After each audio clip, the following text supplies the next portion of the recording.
Hey everyone, welcome back to your Dawn of Autonomy podcast. I'm Dawn Zoldi, your host and the CEO of P3 Tech Consulting.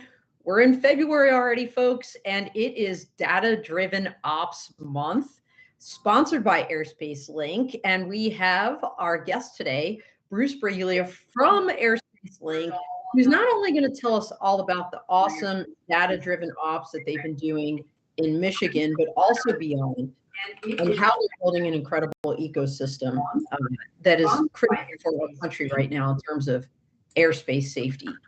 So, Bruce, welcome to the show.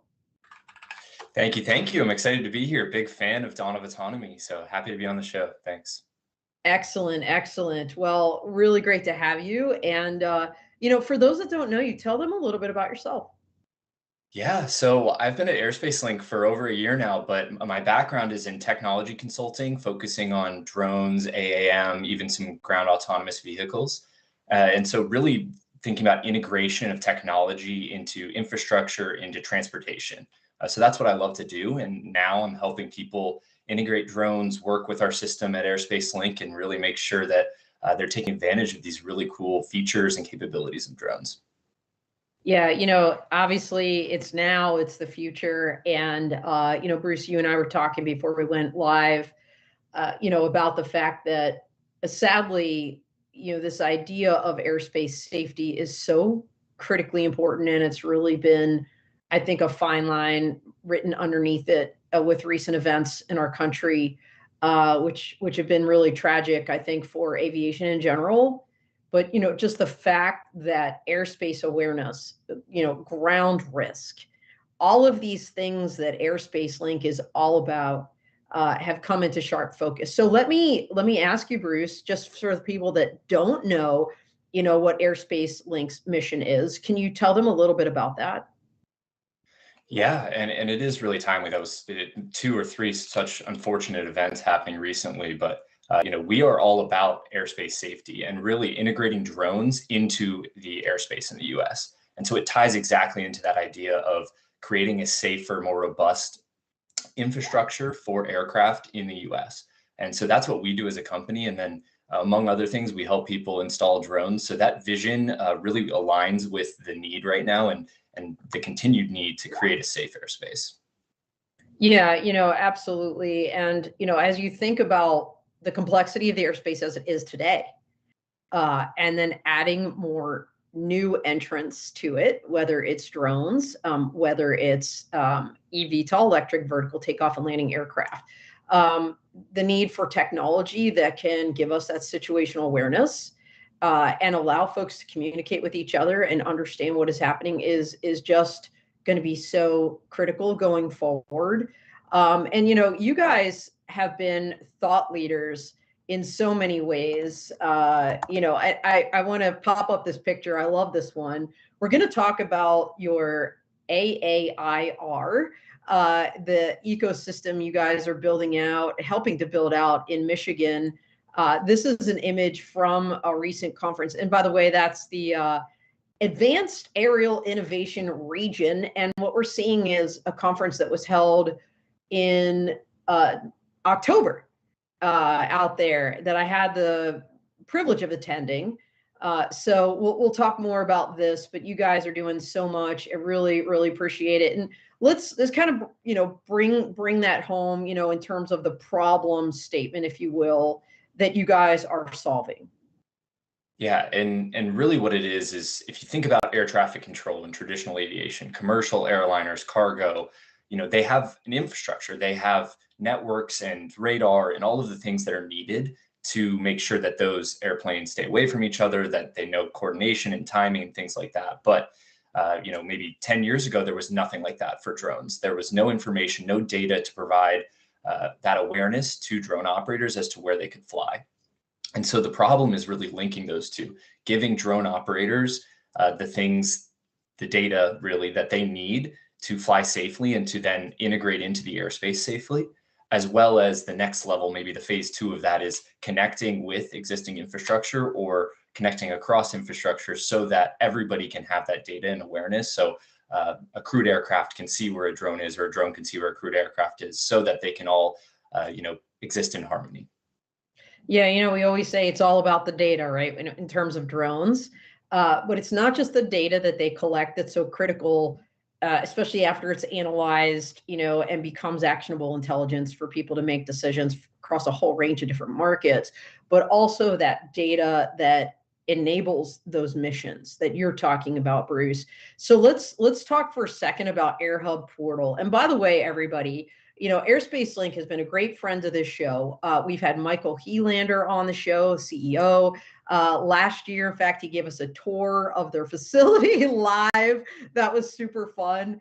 And so you guys can go back and check out some of those videos. The other thing that we did together was a product release video about AirHub Portal, which we're going to talk a little bit about now. But that was Colby Free in that video, walking us seriously, like frame by frame, through the actual user interface of AirHub Portal. So all of those, by the way, are on my P3 Tech website.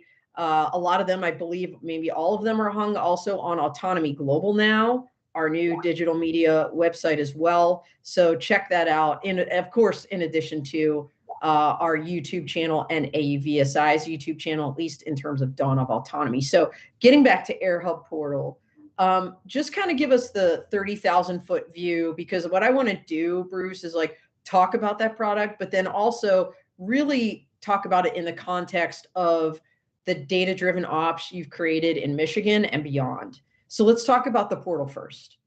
Yeah, sounds great. Yeah, and really at a high level, what Portal is an operations management tool for drone operators. It provides data analysis, tools, processes, so that drone operators can do things safely and plan their missions, track flights, track operators and their aircraft data, all of that in one uniform place. We're also beginning to build in things like real-time monitoring of drone activity, crewed aircraft data, a lot of those layers that we can put on top to, again, provide that one safe picture for drone operations. So there are a lot of things our tool does that we can, maybe touch the surface on, but all in, it's that one-stop shop for drone operators to plan, check, manage their operations. Okay, very, very good. And I know Michael, your CEO, is very plugged in with Esri. In fact, I was just at GeoBiz in January. I'm headed to Geo Week in Denver next week. Esri always has a big presence there. There's geospatial data and maps to understand kind of the world around us. I know that's a really big part of what you've incorporated. I think it's their ArcGIS online that's also incorporated into that portal.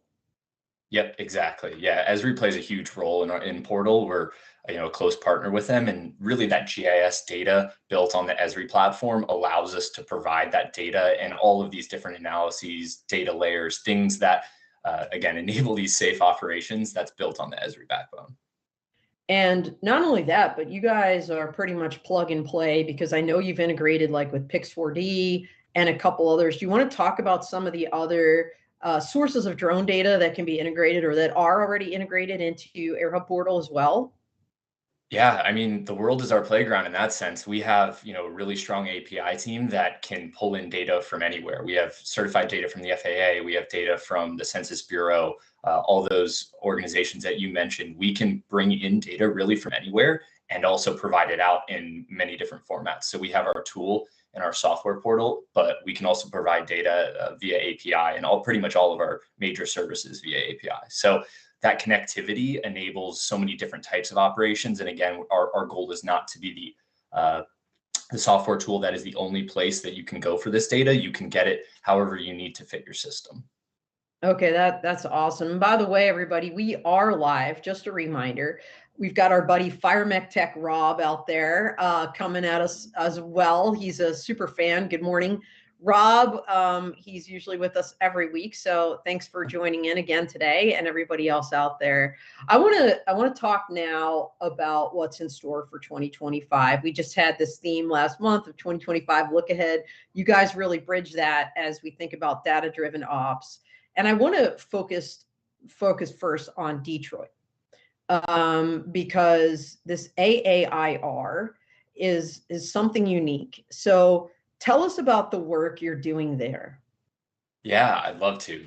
Detroit and our Detroit Air Project, AAR, is kind of my wheelhouse. I'm the program manager, and we're doing so many things. 2025 is going to be a big year. Uh, the focus is on beyond visual line of sight, BVLOS, as we call it, operations, and enabling those. And so aligning kind of with what the FAA is trying to do with their new Part 108 rulemaking that hopefully will come out into proposed rulemaking soon. And yeah, fingers crossed there.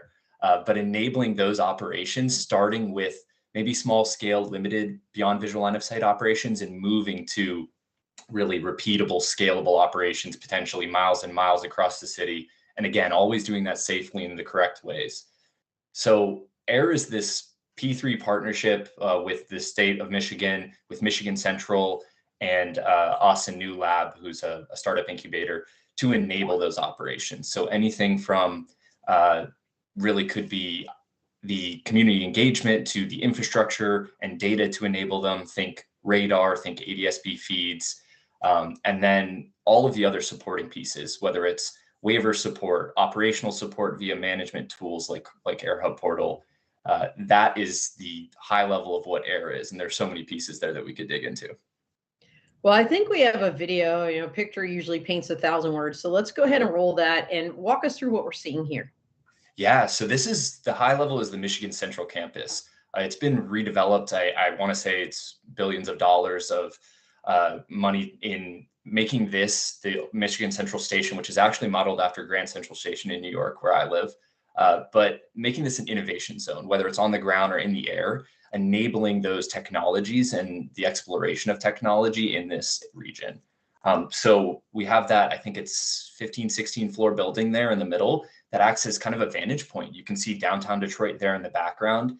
And from the 12th floor, where we have a station that is being built out for kind of a control and op center, you can see for miles and miles in every direction, which is going to help enable us to leverage that platform that I was talking about, the air platform, to make sure that we can see crewed aircraft in the area, see the operations that we're supporting going on, and then provide a central location for operators, managers, whoever that need to be involved in those. So this region is like the center point, and then we're going to keep growing from there. Yeah, and I just want to, okay, we have another image here, a couple images popping up, but I want to kind of, we'll go ahead and put those down because I want to talk through some of the things we just saw, honestly. Just to really foot stomp them. People may, that big building, like you said, that Michigan Central Station, a former train station, a historical building that has been completely renovated, very beautiful, with that 14th floor that you talked about and everything else that goes with it. Spectacular building, but the one across the street, which was smaller, in context, smaller.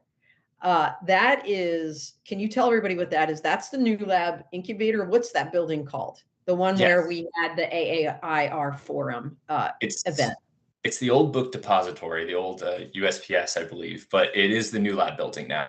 And so that is where New Lab and Michigan Central are partnered, and we're headquartered actually there to kind of incubate some of these startups that are in the region. And so we're there. There are a couple other drone and ground tech companies there, but it's really the center point for where we will be working to enable all these things.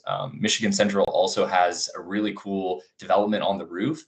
There's kind of a terrace and things like that, but they're putting in cement for a drone takeoff and landing site up on the roof. And that doesn't even get into those much larger crown parcel flight enablement site. I'm forgetting the name right now. That is just adjacent in one of the parking lots. So we have a lot of things in terms of infrastructure and physical sites getting developed and built in the area. Well, even when I was there, we all did go up to the roof, and you guys had radars up there. There were definitely flights happening in real time. Here we go. Here's a great image. I know Accipiter is one of your partners in this endeavor. A couple other folks in terms of that situational awareness technology. And this is literally, these are all things that are actually on the roof as we speak today.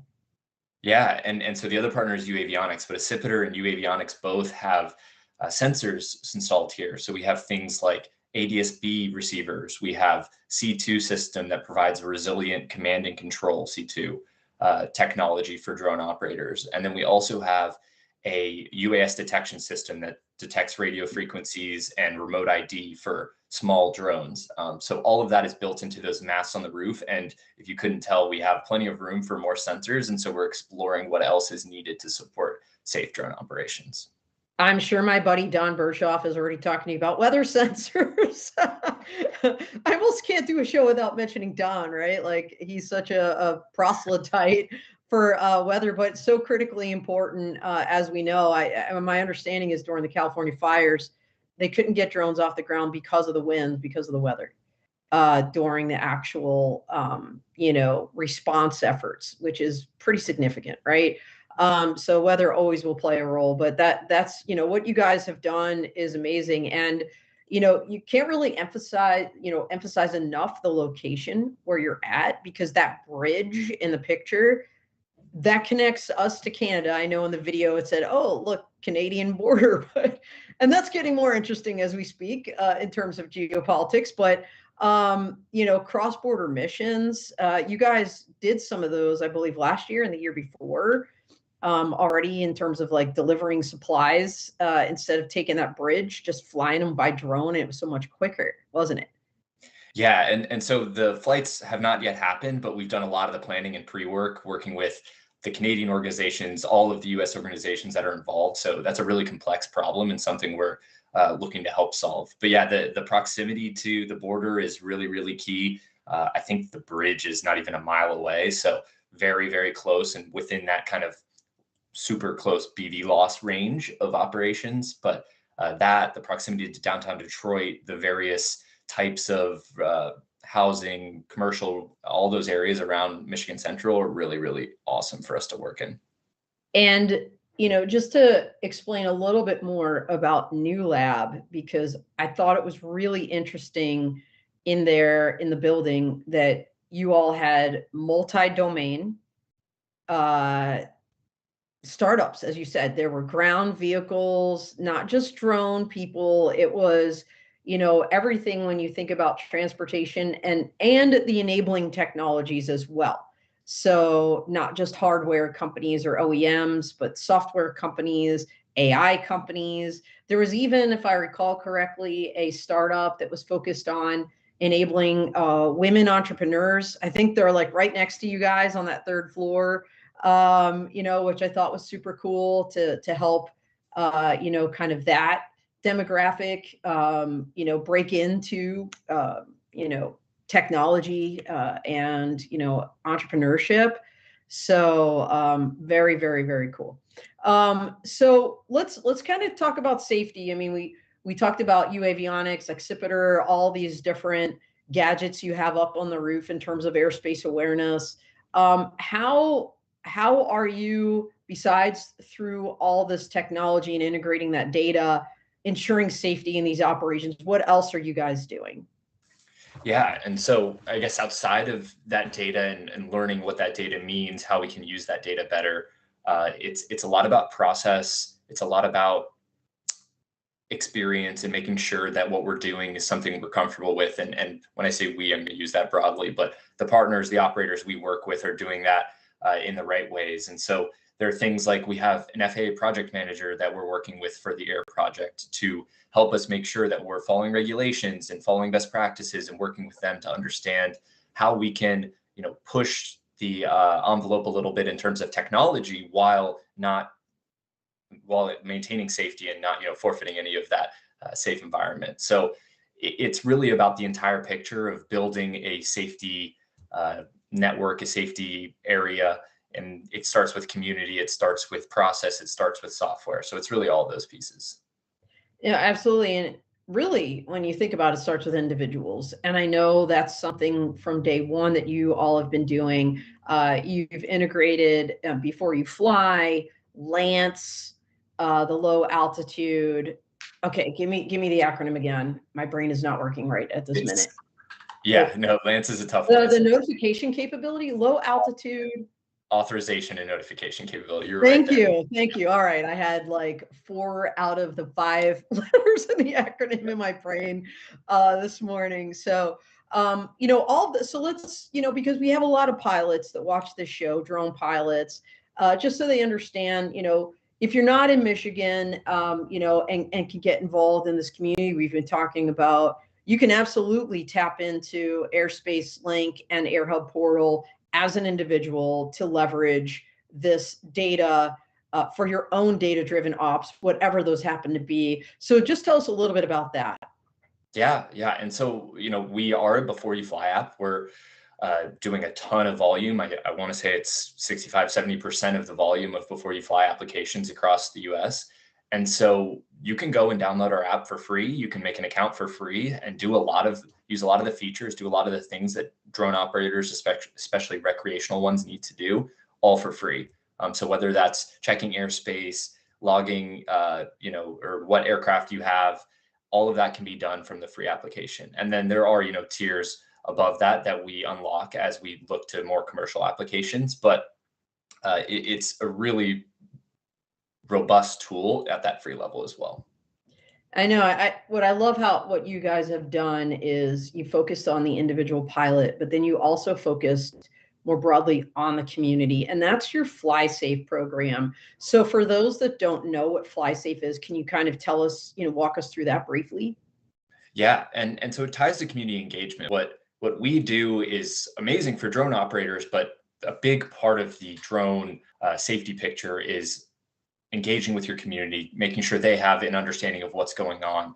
And so what we do with a lot of our customers is provide this FlySafe page, and it's a web page that actually has an integrated iframed portal application so that you can click around from the web page. So let's say it's a city, you're on the city site, you're like, oh, I want to know about drones in the city. You can go to the FlySafe page. It has frequently asked questions. It has answers like that allow you to understand some of the things about drones in that city, how to fly, how to register, those types of things.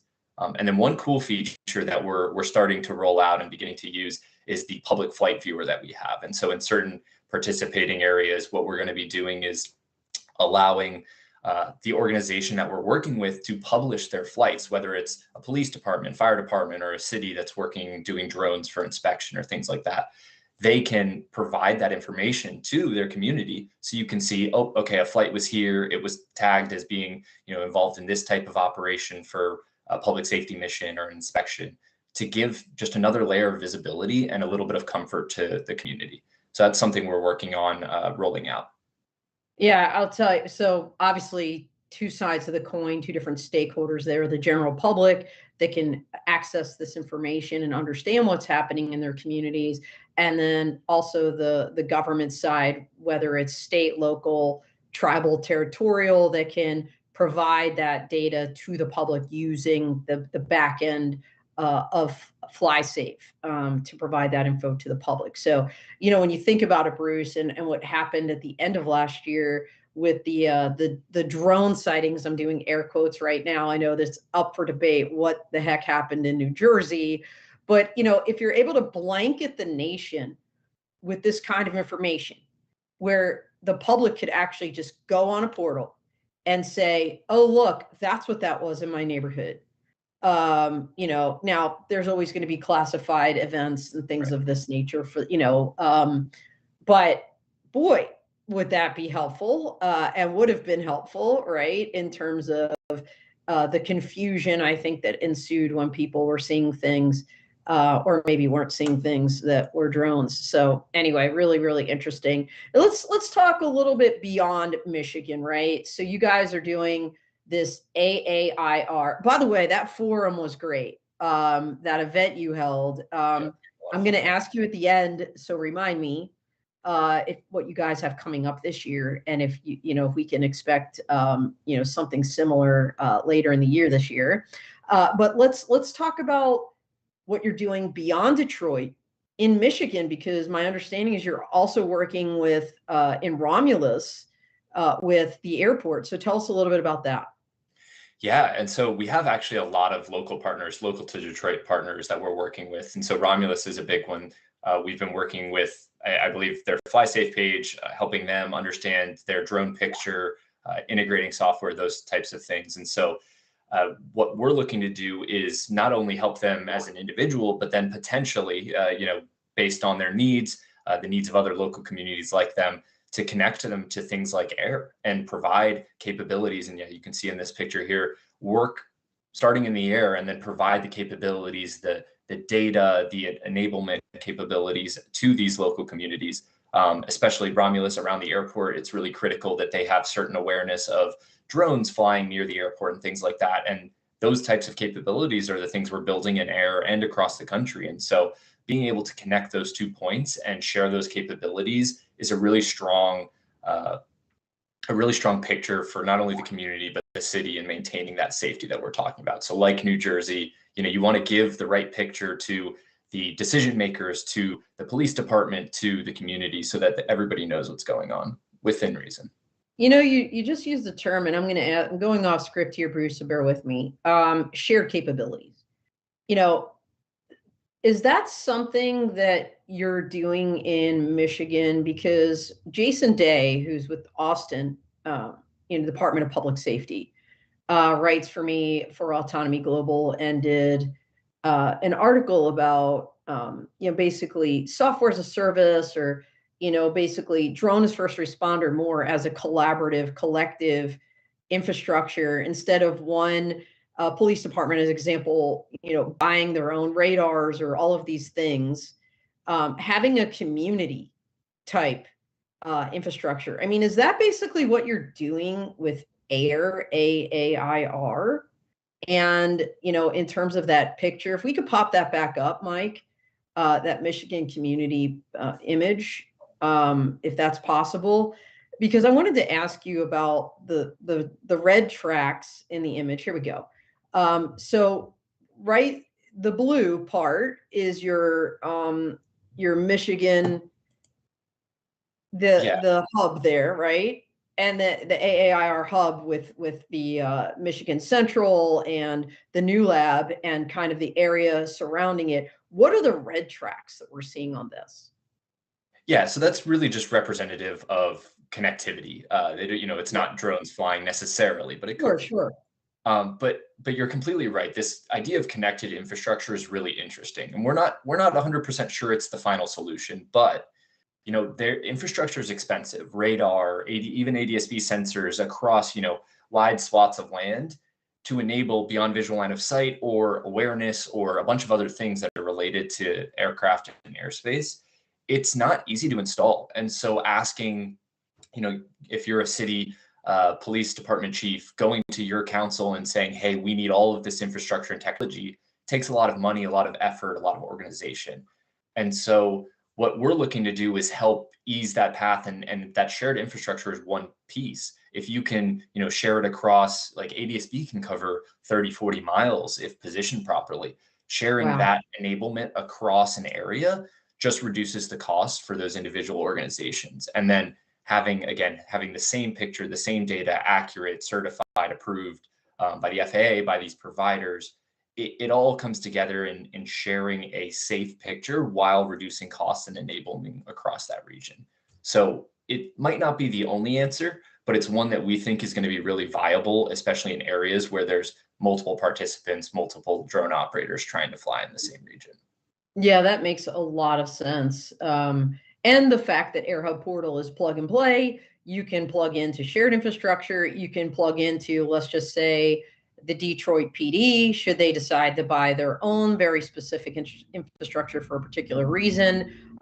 You can give everybody that site picture, regardless. So that's really awesome.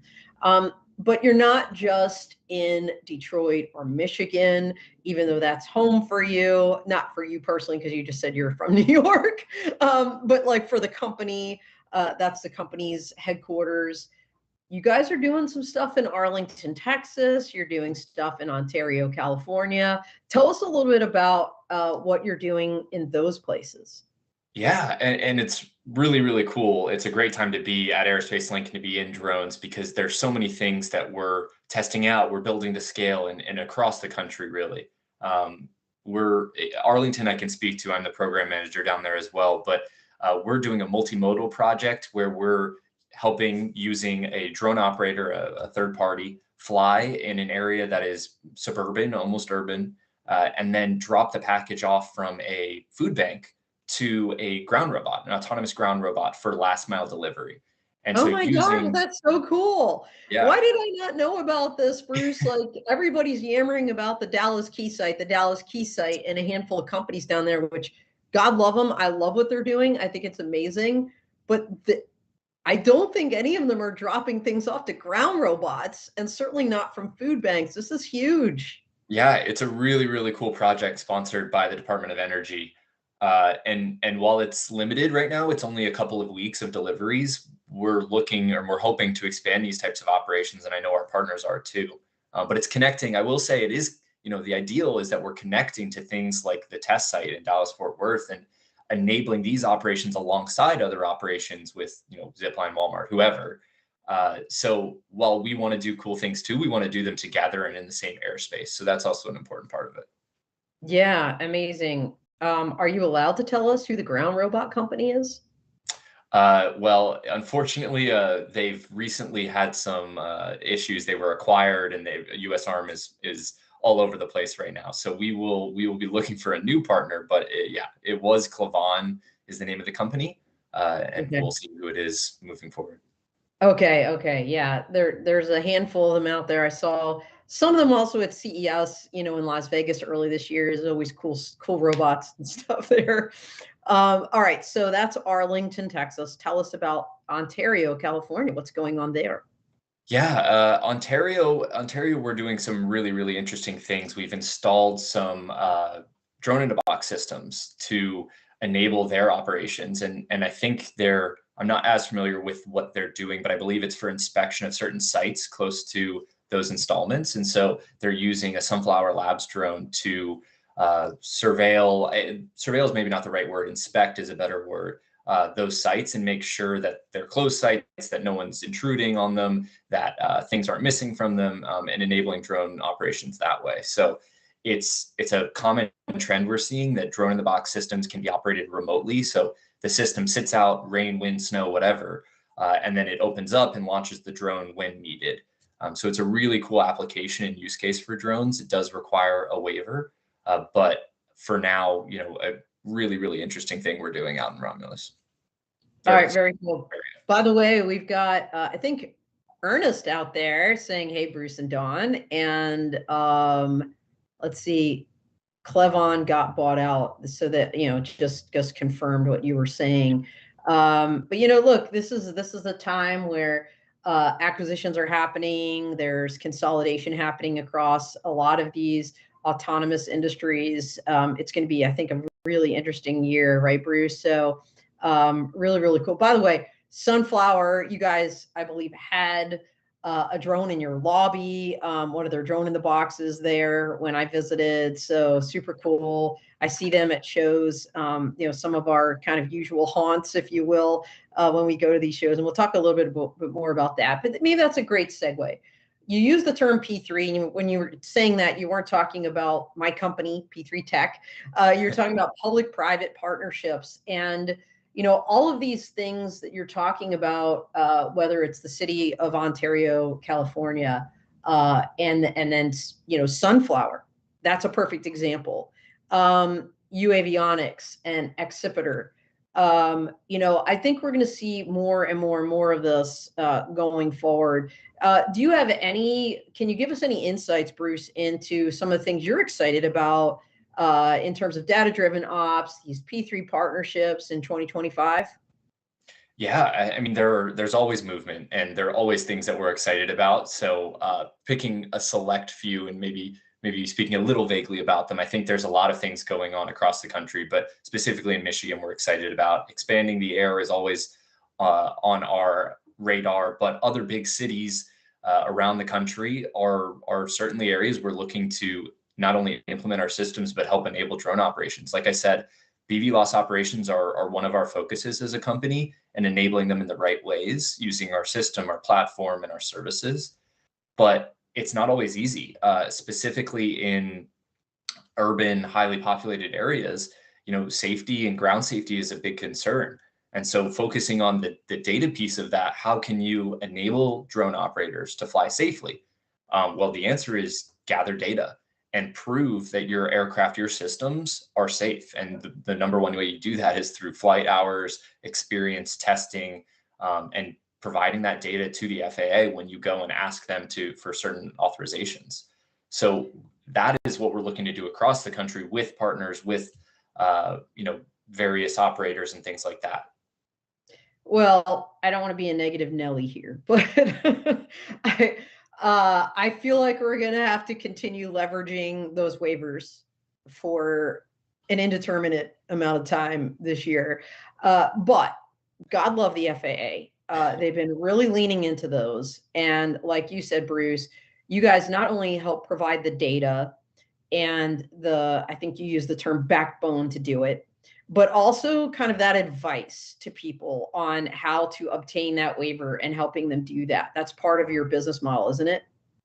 Yeah, it's part of what we do in we call it implementation services, but our consulting services arm. What we do is, we work with our platform, use the tools. We have a really cool tool that I wish I could show that enables like ground risk mapping and kind of assessment to then assist customers, clients, drone operators to fly.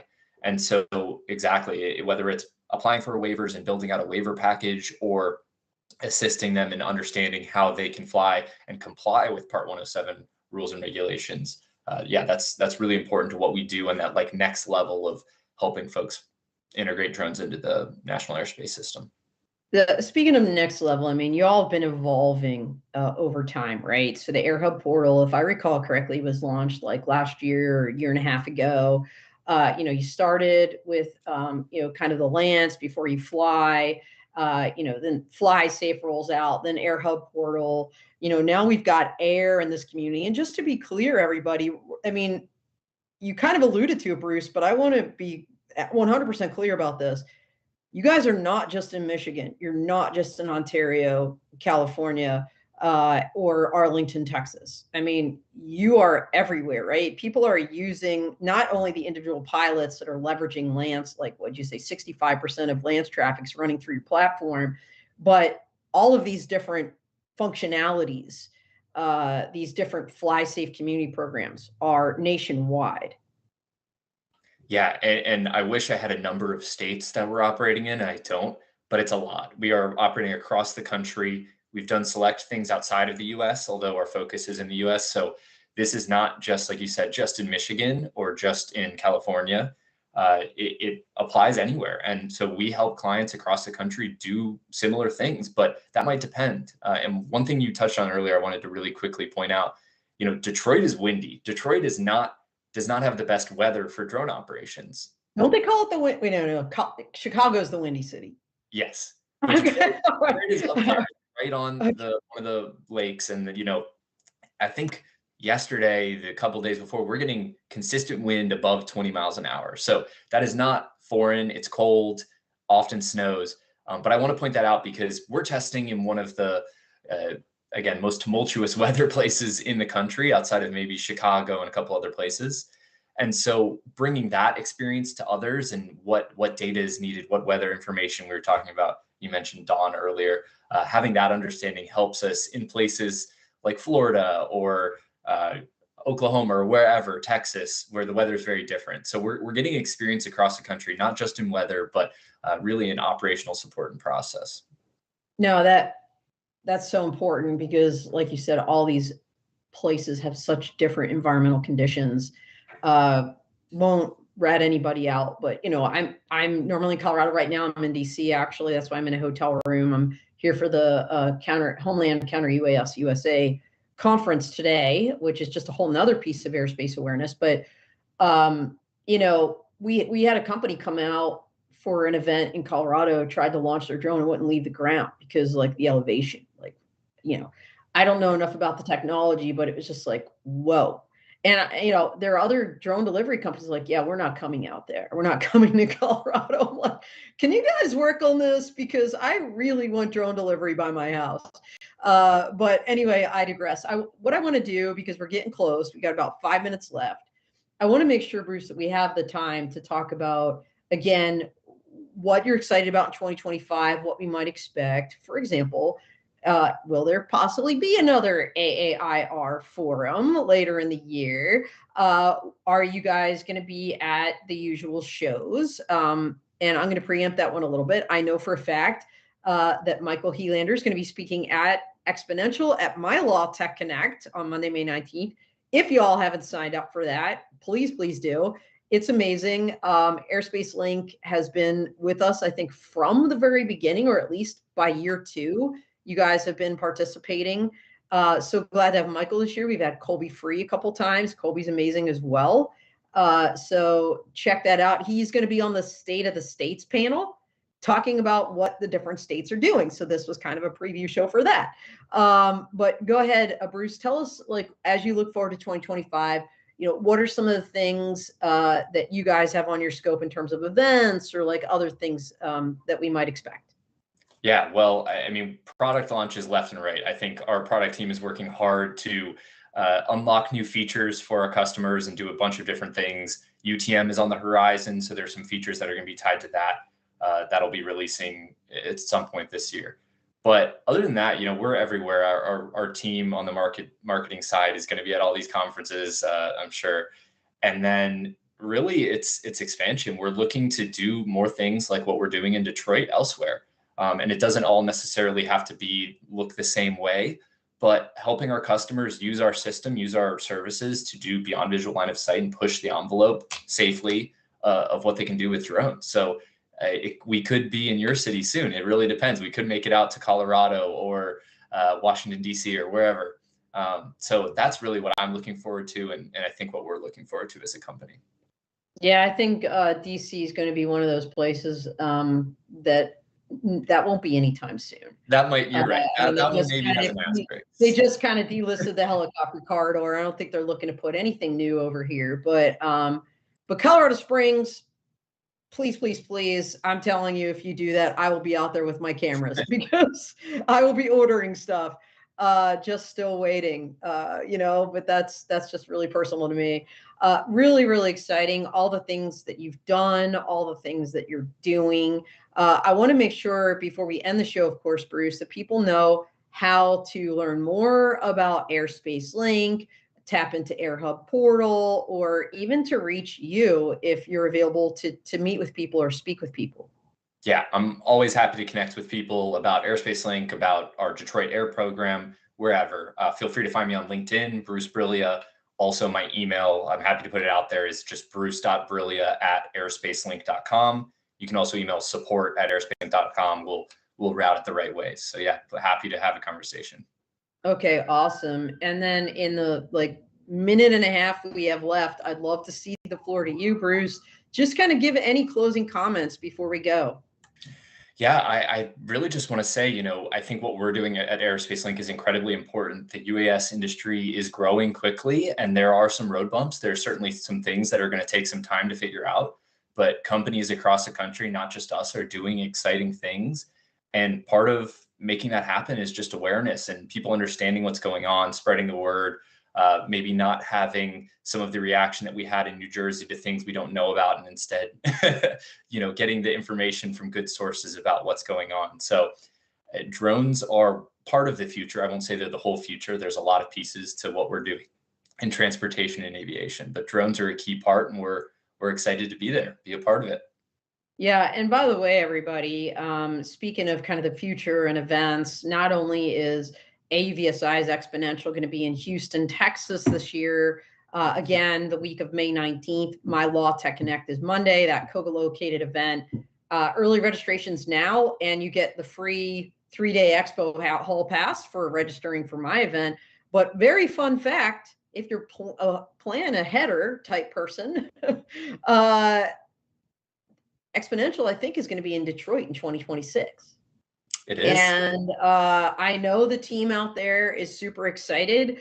I'm hoping, we're doing some cool stuff in the in that cool train building, Michigan Central, and maybe New Lab. And I think there'll just be so many great things that'll be a part of that event next year in Detroit. Really looking forward to that, Bruce. So Between now and then, everybody reach out to Bruce, check out Airspace Link. We are at time, so I'm going to call it. But thank you so much. We had some great comments today. Really appreciate everybody out there. Thanks, Ade, for saying we had a great show. I appreciate you. And we'll go ahead and sign out. Thanks so much. We are out here.